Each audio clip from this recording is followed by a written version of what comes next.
تقاریر میں واقعہ سنایا ہے، اور ابو جی قبلہ نے مجھے خود یہ بات بتائی، فرمایا کہ میں 24-25 سال میری عمر تھی اور عنفوان شباب تھا، میں ملتان میں آیا، میرا کوئی ساتھی تو نہیں تھا، کوئی رشتہ دار نہیں تھا، کوئی پہچان والا نہیں تھا۔ اگر آپ سوچیں تو صحیح کہ کوئی دوسرے شہر میں آدمی جاتا ہے تو کوئی نہ کوئی رابطہ تو ہوتا ہے، کوئی عزیز ہو، دور کا عزیز ہو، کوئی دوست ہو، اس کے تعلقات ہوں تو آدمی اس کے سہارے پہ جاتا ہے۔ لیکن میرے والد گرامی ملتان آئے تو کوئی سہارا نہیں تھا، اجنبی بن کے آئے، اور پھر وہ جہان آباد کیا کہ میرے دوستوں آج تک میں حضرت کے مریدوں میں بہت سی جگہ ایسی ہیں کہ آج تک نہیں جا سکتا، انہوں نے وہ جہان آباد کیا۔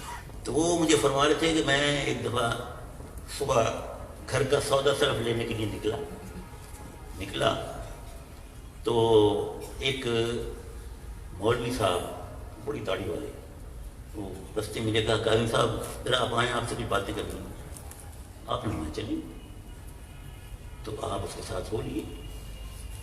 اب وہ جو جس گھر میں لے کے گیا وہاں دیکھا تو وہاں سے 30-35 بڑے بڑے دستاروں والے بڑی بڑی داڑھیوں والے مولوی بیٹھے تھے۔ آپ سمجھ گئے کہ میرے خلاف کوئی سازش ہے۔ اصل بات یہ تھی کہ یہ دوسرے عقیدے کے لوگ جو تھے بج قبلہ کی تقاریر سے بڑے پریشان تھے، کیونکہ تقاریر ان کی ایسی مدلل ہوتی تھی، کوئی جواب نہیں بن پڑتا تھا۔ تو وہ آپس میں کہتے تھے کہ یہ ایک نوجوان آیا ہے، پان کھاتا ہے، ترکی ٹوپی پہنتا ہے، اس نے ہمارے مسئلے کا بیڑا غرق کر دیا۔ تو کوئی کام ایسا کرنا چاہیے کہ انہیں لاجواب کریں، ان کی کوئی معذاللہ ان کی ہزیمت ہو، ان کی معذاللہ توہین ہو۔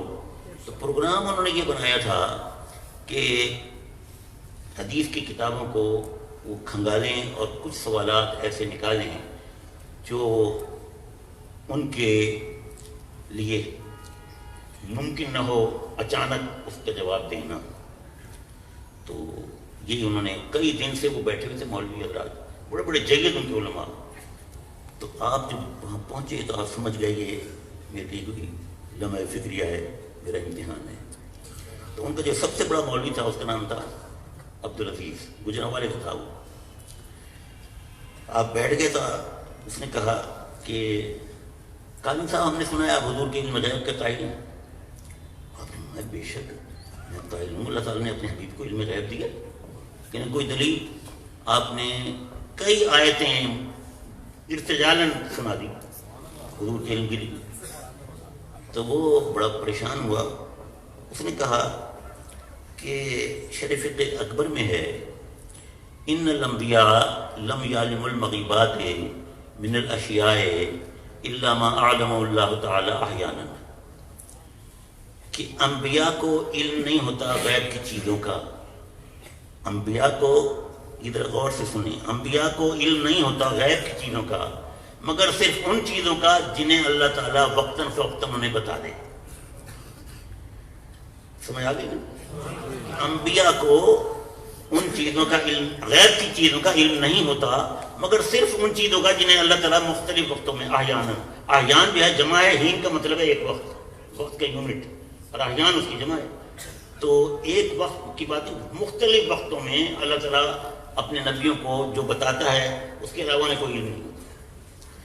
تو آپ نے فرمایا مولانا یہ تو میری دلیل ہے، تو آپ کی تو نہیں، یہ تو میری دلیل ہے، آپ کیسے اسے اپنی دلیل مان رہے ہیں؟ آپ کی بات یہ ہے کہ اس کا ترجمہ یہی ہے نا کہ انبیاء کو غیب کی باتوں کا علم نہیں ہوتا مگر ان چیزوں کا جنہیں اللہ تعالیٰ نے وقتاً فوقتاً بتا دیا کہ نہیں ٹھیک۔ آپ نے فرمایا میں تمہیں یہ بتاتا ہوں کہ اللہ تعالیٰ نے اپنے حبیب کو ایک وقت میں کتنا علم دیا، تو بہت سے وقتوں کا تم اندازہ لگا رہے ہیں۔ سنیں بتائیں، حضور والد گرامی نے ترمذی شریف کی حدیث پڑھی کہ نماز فجر کا وقت ہے اور صحابہ کرام مسجد نبوی میں بیٹھے ہیں، اور کیا منظر ہوگا جہاں ابو بکر عمر عثمان اور علی صحابہ بیٹھے ہیں، سراپا انتظار کہ کب آقا و مولا تشریف لائیں اور نماز فجر کی جماعت کی امامت کرائیں۔ حضور صلی اللہ علیہ وسلم کو خلاف معمول دیر ہو گئی، جس وقت پر عام طور پہ آپ فجر کی نماز کی تشریف لاتے اسی دیر ہو گئی۔ بلکہ اتنا وقت تنگ ہو گیا کہ صحابہ کو خوف ہوا کہ سورج نہ نکلا ہے۔ اچانک سرکار تشریف لے آئے اور فوراً حضور صلی اللہ علیہ وسلم نے فجر کی نماز جماعت کی امامت کرائی، اور پھر آپ نے فرمایا میرے غلاموں بیٹھ رہو، تم سے بات کروں۔ چنانچہ تمام صحابہ مدن گوش ہو گئے۔ آپ نے فرمایا میرے غلاموں آج مجھے آنے میں دیر لگی، اس کی کوئی وجہ تھی۔ وجہ یہ تھی کہ مجھے رات میں خواب میں اللہ تعالیٰ نے اپنا دیدار کرایا، اپنا دیدار کرایا فی احسن صورت، بہترین شکل میں اللہ تعالیٰ نے اپنا دیدار کرایا۔ حضور صلی اللہ علیہ وسلم نے فرمایا کہ میں نے دیکھا ایک طرف ملأ الاعلیٰ، ملأ الاعلیٰ مقرب فرشتے جو ہیں انہیں ملأ الاعلیٰ کہتے ہیں، جو بڑی عظمتوں والے فرشتے ہیں۔ تو حضور صلی اللہ علیہ وسلم کہتے ہیں کہ میں نے ایک طرف دیکھا کہ ملأ الاعلیٰ آپس میں کوئی بحث تکرار کر رہے ہیں، کوئی متنازع باتیں کر رہے ہیں، جیسے کہتے ہیں ابھی لڑ جھگڑ رہے ہیں۔ تو اللہ تعالیٰ نے مجھے فرمایا یا محمد فیما یختصم الملأ الاعلیٰ، اے پیارے حبیب محمد صلی اللہ علیہ وسلم، یہ ملأ الاعلیٰ آپس میں کیوں لڑ جھگڑ رہے ہیں، کیا بحث تکرار کر رہے ہیں؟ تو حضور فرماتے ہیں کہ میں نے اپنے رب کی بارگاہ میں عرض کی لا ادری، یا اللہ میں نہیں جانتا کہ کیوں لڑ جھگڑ، قل تو لا ادری، میں نے کہا میرے مالک میں نہیں جانتا کیوں لڑ جھگڑ۔ پھر آپ نے فرمایا کہ رب کائنات نے اپنا دست قدرت میری پشت پر دونوں شانوں کے درمیان رکھا اپنی شان کے مطابق، اور میں نے رب کائنات کے دست قدرت کی انگلیوں کے پوروں کی ٹھنڈک سینے میں محسوس، اور پھر کیا ہوا فتجلی لی کل شیء بعرفت، ہر چیز مجھ پر روشن ہو گئی اور ہر چیز کو میں نے پہچان لیا۔ اور دوسری روایت میں ہے فعلمت ما فی السماوات و ما فی الارض، اور میں نے ان سب چیزوں کو جان لیا جو آسمانوں میں جو زمینوں میں۔ تو آپ نے فرمایا کہ ایک وقت کا علم یہ ہے تو لوٹتے وقت ختم ہوتا ہے،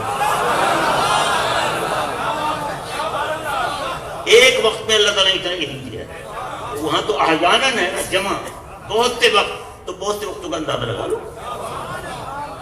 اس مولوی عبدالعزیز کا چہرہ سیاہ ہو گیا، جل بھن کے کوئلہ ہو گیا۔ اس نے کہا جی دکھائیں ترمذی میں کہاں یہ حدیث؟ تو مشکات شریف سامنے پڑی تھی، آپ نے مشکات شریف سے اٹھا کے حدیث دکھا دی کہ اللہ مشکات تو بے سند کتاب ہے، ترمذی سے دکھائی۔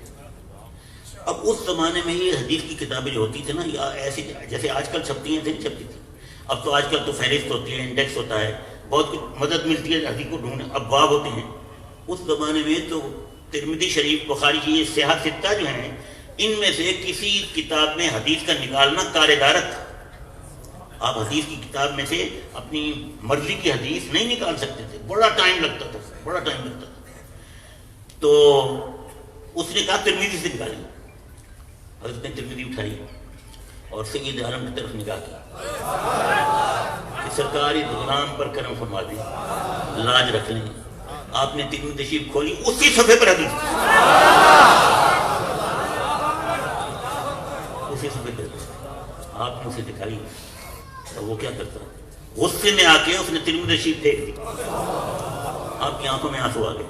آپ نے فرمایا اب میں تمہارے ساتھ مناظرہ نہیں کرتا، مباہلہ کرتا ہوں۔ اور آپ نے فرمایا کہ اگر تم حق پہ ہو اور میں باطل پہ ہوں تو 1 سال کے اندر اندر میں عذاب الہی میں مبتلا ہو کر جہنم واصل ہو جاؤں، اور اگر میں حق پہ ہوں اور تم باطل پہ ہو تو 1 سال کے اندر اندر عذاب الہی میں مبتلا ہو کر تم جہنم واصل ہو جاؤ۔ اس نے کہا آمین، بات ختم ہو گئی۔ اگلے دن وہ گجرانوالہ چلا گیا، وہاں خطیب تھا، درس دیا کرتا تھا۔ صبح نماز فجر کے بعد درس دینے کے لیے بیٹھا، قرآن شریف کھولا، بولنے لگا، آواز نہیں نکلتی، زور لگایا آواز نہیں نکلتی، اتنا زور لگایا زبان باہر آ گئی لیکن آواز نہیں۔ زبان باہر آئی تو اس کے عقیدت مند جو بیٹھے تھے سامنے تو بڑے پریشان ہوئے، اٹھا کے لے گئے ہسپتالوں میں، ڈاکٹر کو دکھایا، سب ڈاکٹر نے کہا یہ کوئی بیماری نہیں جس کا ہم علاج کریں، یہ عذاب الہی۔